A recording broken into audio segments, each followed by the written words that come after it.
En febrero de 2014, una estudiante de Oklahoma llamada Amelia Hamrick hizo creer a millones de personas que acababa de descubrir algo que llevaba 5 siglos escondido a plena vista. Amplió una imagen del infierno de El Bosco, enfocó una zona concreta en la nalga derecha de un condenado aplastado bajo un enorme laúd y vio lo que parecían notas musicales tatuadas en la carne del pecador. Las fotografió, las transcribió al pentagrama moderno y las tocó al piano.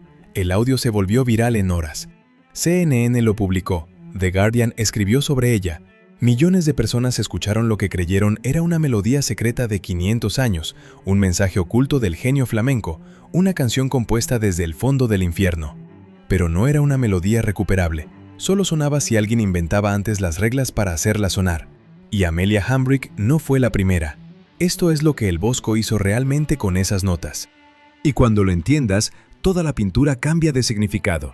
Mírala. El tríptico abierto supera los 3 metros de ancho. No es una imagen para mirar de golpe, sino un mundo en el que el ojo se pierde. Y eso ya es extraño, porque este cuadro jamás estuvo en una iglesia. Al principio todo parece legible. Panel izquierdo, el jardín del Edén, verdes y azules celestiales, Dios presentando a Eva a Adán bajo un cielo tranquilo. Panel central. Cientos de figuras desnudas flotando entre fresas gigantes, esferas de cristal y arquitecturas imposibles, todo en tonos rosa carne y verde ácido. Panel derecho, el infierno, oscuro, iluminado solo por explosiones lejanas y hogueras, rojos de sangre, azules de hielo, figuras sometidas a torturas que no puedes describir con palabras sencillas. La lectura obvia es la de siempre, pecado y castigo, paraíso, tentación, condena. Pero hay una cosa que casi nadie nota al ver el panel central. No hay niños, no hay ancianos. Entre los cientos de figuras que se retuercen y juegan, y consumen frutas y se meten en raras posturas, todos tienen la misma edad. Una juventud perfecta, perpetua, sin origen y sin destino. Nadie construye nada, nadie planta, nadie cosecha, nadie cuida a nadie, solo consumen. Y en sus rostros, si los miras de cerca, no hay ni placer ni pasión. Solo una calma sonámbula, una paz de autómata. Para mí, eso es lo más perturbador de todo el cuadro, no el infierno, el centro. Pero volvemos a las notas del infierno, porque ahí es donde empieza lo verdaderamente extraño. En el panel derecho, la escena principal no son demonios con cuernos. El Bosco desmontó esa tradición medieval por completo. Antes de él, el infierno se pintaba como una estructura de varios pisos, calderos y horcas, figuras antropomorfas con cuernos que hervían a los pecadores. El Bosco lo convirtió en otra cosa. Construyó su infierno con objetos cotidianos magnificados hasta volverse monstruosos. Una gaita rosa del tamaño de un edificio, un arpa gigante a cuyos barrotes están clavados los pecadores como a una cruz, un laúd enorme bajo cuyo mástil reptan serpientes que se enrollan alrededor de los cuerpos de los condenados. Detente aquí. Porque esto no es casualidad. El Bosco no pintaba esos instrumentos desde la ignorancia. Vivía dentro de una cultura religiosa donde la música litúrgica tenía un lugar preciso, y su pertenencia a la cofradía de Nuestra Señora en Hertogenbosch lo situaba muy cerca de ese mundo ceremonial. La iglesia medieval solo consideraba sagradas la voz humana y el órgano. El resto, laúdes, gaitas, liras de manivela, se asociaba con las tabernas, los juglares errantes y la lujuria. Para el Bosco, esos instrumentos eran literalmente el combustible del pecado, y los convirtió en máquinas de tormento. Esto se llama contrapaso, el castigo espeja al pecado. Quien se deleitó con música mundana, cuelga eternamente de un arpa. Ahora viene la clave falsa de todo el tríptico. Sobre el cuerpo de un pecador aplastado bajo el laúd gigante hay marcas negras que imitan un pentagrama, líneas horizontales, pequeños trazos verticales, lo que a primera vista parece una partitura de verdad. En 2014, Amelia Hamrick asumió que era música real, eligió arbitrariamente una clave de do en segunda línea y tocó lo que le resultó de esa decisión. Pero el musicólogo Ian Petaway, del proyecto Early Music Muse, lo analizó con rigor. Y su conclusión es precisa. Lo que el Bosco pintó se parece a una notación de trazos, la apariencia de una escritura musical, pero sin las claves que permitirían convertirla en melodía. No hay indicación de altura, no hay sistema de referencia. No hay forma de saber si esas notas van arriba o abajo, si son agudas o graves, si empiezan en do o en sol. Sin clave no hay melodía, solo hay forma, solo hay apariencia de música. El Bosco pintó deliberadamente algo que se parece a una partitura, pero que no es una partitura recuperable. Un fraude visual de 500 años. Y esto no es una lectura entre otras, es la que más encaja con todo lo demás que sabemos de él. Porque si el infierno es el lugar donde los instrumentos dejan de hacer música y se convierten en instrumentos de tortura, ¿qué tiene más sentido? ¿Que el maestro escondiera allí una melodía secreta y armoniosa? ¿O que pintara la apariencia perfecta de algo que, si lo intentas tocar, no suena a nada? El infierno de El Bosco no guarda una canción. Es el lugar donde el arte se convierte en ruido. Hay otro detalle que casi siempre se pasa por alto y que pone la historia viral en su sitio. Amelia Hambrick no fue la primera en interpretar esas notas. En 1978, el conjunto español de música antigua Atrium Musicae de Madrid, dirigido por Gregorio Paniagua, publicó un vinilo llamado Codex Glúteo, el códice nalgas. La primera pista del álbum era una reconstrucción experimental de esa misma partitura, 25 años antes de que el Internet existiera tal como lo conocemos hoy. En 2003, el grupo sueco Vox Vulgaris hizo lo mismo. El escándalo de 2014 no fue un descubrimiento, fue un redescubrimiento empaquetado para redes sociales. Y el mundo lo creyó porque quería creerlo, porque la idea de una melodía secreta de 500 años tatuada en la carne de un condenado es exactamente el tipo de imagen que entra por los ojos y sale por la boca sin detenerse demasiado en el cerebro. Pero si quieres entender por qué alguien pintaría una partitura muda sobre carne humana, primero hay que quitarle a El Bosco el disfraz que el siglo XX le puso encima. Durante décadas, la teoría más atractiva fue la del historiador alemán Wilhelm Franger, que en los años 40 propuso que El Bosco era miembro de una secta herética, los adamitas, que practicaban el nudismo ritual y el amor libre.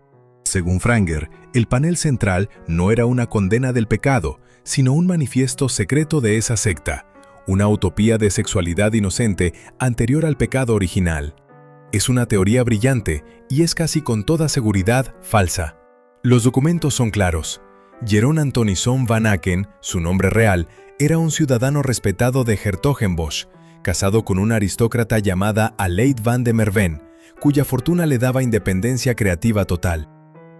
En 1486 o 1487, según las fuentes del British Museum, ingresó como hermano jurado de la Ilustre Cofradía de Nuestra Señora, la organización religiosa más conservadora de su ciudad. Vivió sin conflictos con la Inquisición, sin escándalos, sin proceso alguno. Sus cuadros los coleccionaban Felipe el Hermoso y Margarita de Austria, que los veían no como blasfemia, sino como alegoría moral de la más alta factura. El Bosco no parece un hereje perseguido por el sistema.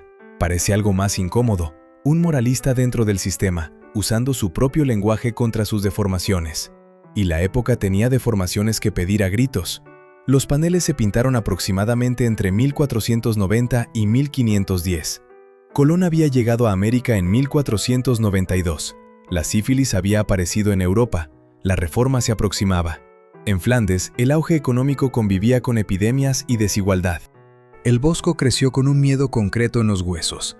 Cuando tenía 13 años, en 1463, un incendio devastó más de 4.000 casas en 's-Hertogenbosch. El niño vio arder su ciudad de noche. Ese paisaje apocalíptico, esas chispas contra el cielo negro, ese pánico de multitud, aparece como un eco en todas sus representaciones del infierno, incluida la del panel derecho. ¿Para quién pintó todo esto? El contrato original no se conserva. Pero el consenso académico apunta al conde Engelberto de Second de Nassau o a su sucesor Enrique de Tertz de Nassau como mecenas. Y esto es fundamental porque el tríptico nunca estuvo destinado a una iglesia. La primera documentación que tenemos de él es del año 1517, cuando el secretario del cardenal Antonio de Beatis lo vio en el Palacio Laico de los Nassau en Bruselas y lo describió como una colección de cosas extrañas, personas saliendo de conchas, pájaros, criaturas tan fantásticas que no se pueden describir. Un objeto de conversación, un generador de debates para la aristocracia borgoñona. Solo en ese contexto privado podía el Bosco permitirse lo que pintó en el ángulo inferior derecho del infierno, una cerda vestida con el velo de una monja beguina, abrazando a un hombre e intentando persuadirlo de firmar un documento con sello de cera.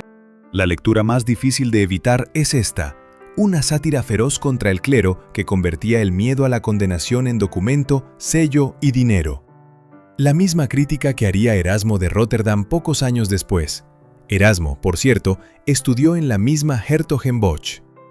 Ahora sigamos la historia de la pintura, porque es tan oscura como lo que contiene.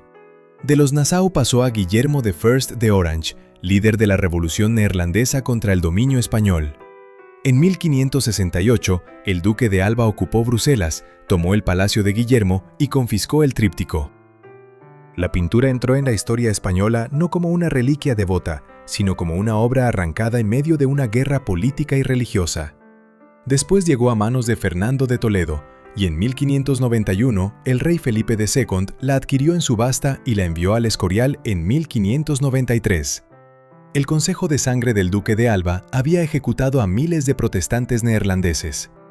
Hay una ironía que el propio El Bosco habría pintado. El cuadro que condena la crueldad en su panel del infierno pasó por las manos del hombre que había creado un infierno real en la tierra del pintor. Y aquí el detalle musical deja de ser una curiosidad. Felipe II, el monarca de la Contrarreforma española, no trató el tríptico como una rareza obscena. El monje e historiador Fray José de Sigüenza escribió en 1605 que los cuadros de El Bosco eran libros de sabiduría. Mientras otros artistas pintaban al hombre como parece por fuera, solo El Bosco tenía el valor de mostrarlo tal como es por dentro. Felipe II no lo miraba para escapar del mundo, sino para sospechar de su propia alma.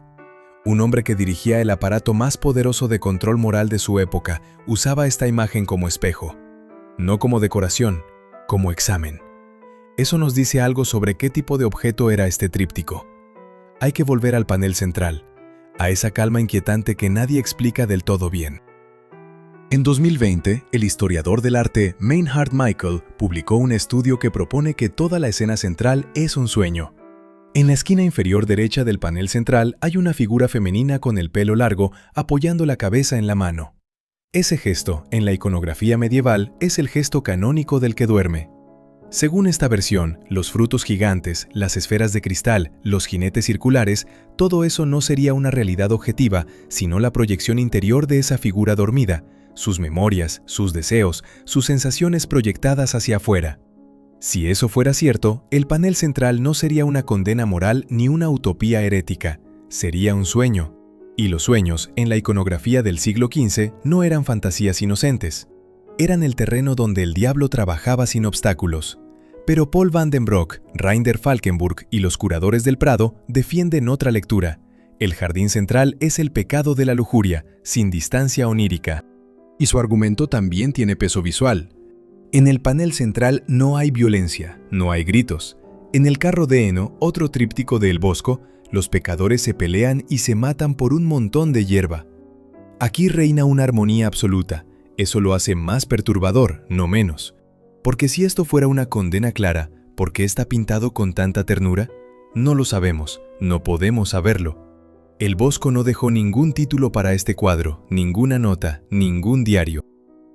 La primera vez que aparece documentado con un nombre en el inventario de Felipe II en 1593, se lo llama simplemente la pintura del madroño. La pintura de la fresa. Un rey poderoso, ante una de las imágenes más complejas jamás pintadas, la nombró por la fruta.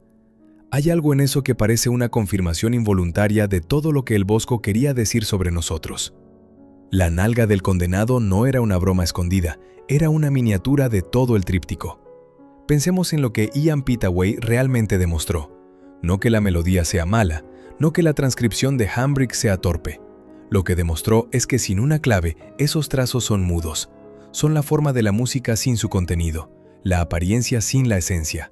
Y eso, si lo ponemos junto al panel central, resulta ser exactamente la misma trampa. La fruta parece dulce, los cuerpos parecen libres, la partitura parece una canción. Pero muerdes la fruta y está vacía. Liberas a los cuerpos y no saben a dónde ir. Tocas la partitura y no hay melodía que recuperar. El pecado, en la gramática visual de El Bosco, no es algo completamente ajeno a lo bueno. Se viste de lo bueno. La fruta gigante del panel central parece deliciosa. Los cuerpos del jardín parecen felices. Las notas del infierno parecen una canción. Y por eso el centro del cuadro ya nos había avisado. La apariencia podía ser una trampa desde el principio. Este cuadro sobrevivió la iconoclasia protestante de 1566 porque estaba en un palacio privado, no en una iglesia. Sobrevivió los bombardeos de la Guerra Civil Española porque en 1936 el gobierno republicano lo evacuó en secreto del Escorial a los almacenes del Prado. Después de la victoria de Franco, no volvió al monasterio. Se quedó en Madrid, donde hoy ocupa el centro de la sala 056A, instalado sobre un pedestal para que puedas rodearlo y ver el grisalla gris de sus paneles exteriores cerrados, la tierra recién creada, una esfera transparente flotando en la oscuridad, con una figura microscópica de Dios en la esquina superior izquierda. Antes de que abras el tríptico, Dios ya está ahí, mirando lo que va a pasar. La partitura en las nalgas del condenado sigue ahí también, sigue pareciendo música, no lo es, no lo fue nunca. Y si alguien en cualquier rincón del mundo la está tocando ahora mismo, mientras lees esto, lo que está tocando es una invención propia, no un mensaje de El Bosco. Es su propia melodía superpuesta sobre una forma vacía. Y si el verdadero panel central no está en Madrid, sino en cada imagen que nos promete placer sin consecuencia, belleza sin cuerpo, música sin sonido, la música sigue sin sonar, la fruta sigue pareciendo dulce,